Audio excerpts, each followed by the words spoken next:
مضمون کا عنوان ہے بڑی عمر کی عورت سے شادی کر۔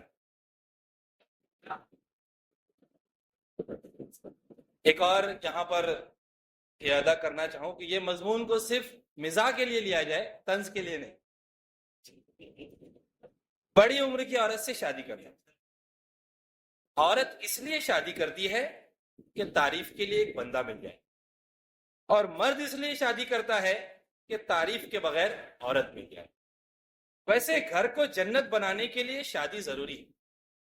میرا دوست کہتا ہے کہ یہ ٹھیک ہے کیونکہ مرنے کے بعد ہی جنت مل سکتی ہے۔ میرے خیال میں تو کنوارا احمق ہوتا ہے، لیکن میرا دوست کہتا ہے کنوارا احمق ہوتا ہے مگر اسے اپنے احمق ہونے کا پتہ تب چلتا ہے جب وہ شادی کرتا ہے۔ دیکھا جائے تو شادی کا اس سے بڑا اعزاز اور کیا ہوگا کہ صرف اسی صورت میں انسان، یا ہم لوگوں کے لیے، مردوں کے لیے، شادی کا اس سے بڑا اعزاز اور کیا ہوگا کہ صرف اسی صورت میں انسان خدا بن سکتا ہے۔ اسے شاید مجازی خدا کہتے ہی اسی لیے ہیں کہ وہ بھی خدا کی طرح سنتا تو سب ہے، بلکہ ہر وقت سنتا ہے لیکن بولتا نہیں۔ میں کہتا ہوں کہ ہر مرد کو بڑی عمر کی عورت سے شادی کرنا چاہیے۔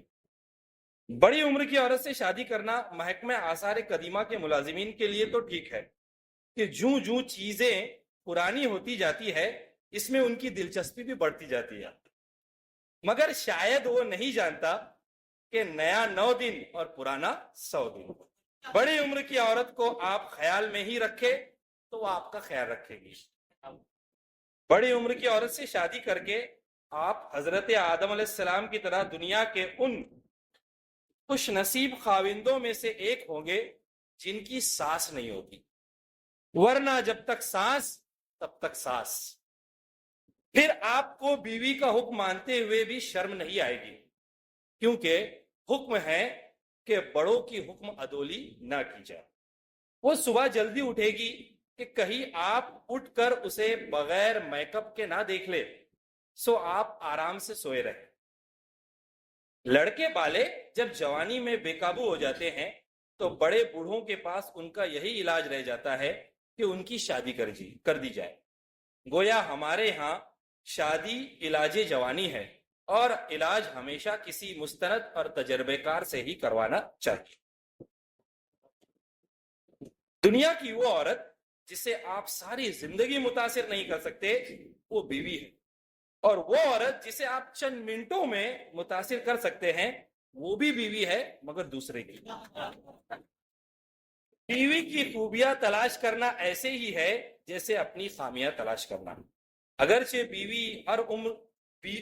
بیوی پر عمر کا کوئی اثر نہیں ہوتا، 17 سال کی بیوی بھی 70 سال کی بیوی کی طرح ہوتی ہے، یعنی اتنی ہی بور۔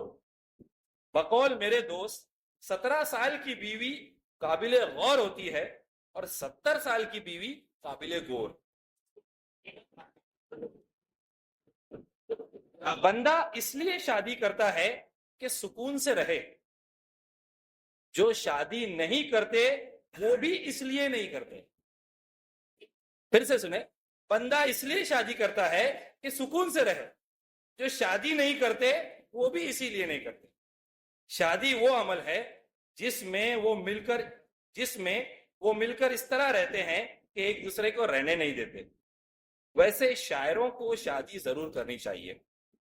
اگر بیوی اچھی مل گئی تو زندگی اچھی ہو جائے گی، اور اگر بیوی اچھی نہ ملی تو شاعری اچھی ہو جائے گی۔ شادی بچوں کا کھیل نہیں، بڑوں کا ہے۔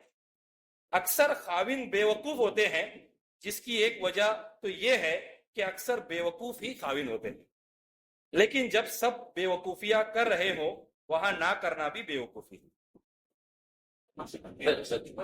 جی، آخری پیراگراف ہے۔ سنا ہے شادی شدہ مردوں کی عمریں لمبی ہوتی ہیں، جس کی واحد وجہ یہ ہے کہ انہیں بیوی کے ساتھ گزارا وقت لمبا لگتا ہے، لیکن میرا دوست کہتا ہے بیوی کے ساتھ تو وقت اس قدر تیزی سے گزرتا ہے کہ مجھے پتا ہی نہیں چلا مجھے 30 کے بعد 41واں سال لگ گیا. اس کے نزدیک شادی کرنا بے وقوفی، اور جتنی عمر کی عورت سے شادی کی جائے یہ بے وقوفی اتنی ہی بڑی ہے. اگر آپ کسی کو شادی نہ کرنے کے بارے میں قائل کرنا چاہتے ہیں تو اس کا ایک طریقہ یہ ہے کہ اس کی شادی کر دے. اور تو اور میرے دوست نے بھی دوسری شادی کی، دوسری شادی کے بعد توبہ کر لی کہ اب ساری زندگی دوسری شادی نہیں کروں گا. اب وہ کہنے لگا ہے کہ مجھے بڑی عمر کی عورت سے شادی کرنے پر کوئی اعتراض نہیں، بس شادی کرنے پر اعتراض ہے. سارا دن مجھے یہ کہہ کر بے سکون کرتا رہتا ہے کہ شادی نہ ہوتی تو کتنا سکون ہوتا. اب میں بھی اس کی باتوں کا قائل ہو گیا ہوں کہ اگر اس کے والد کی شادی نہ ہوتی تو کتنا سکون ہوتا. السلام علیکم.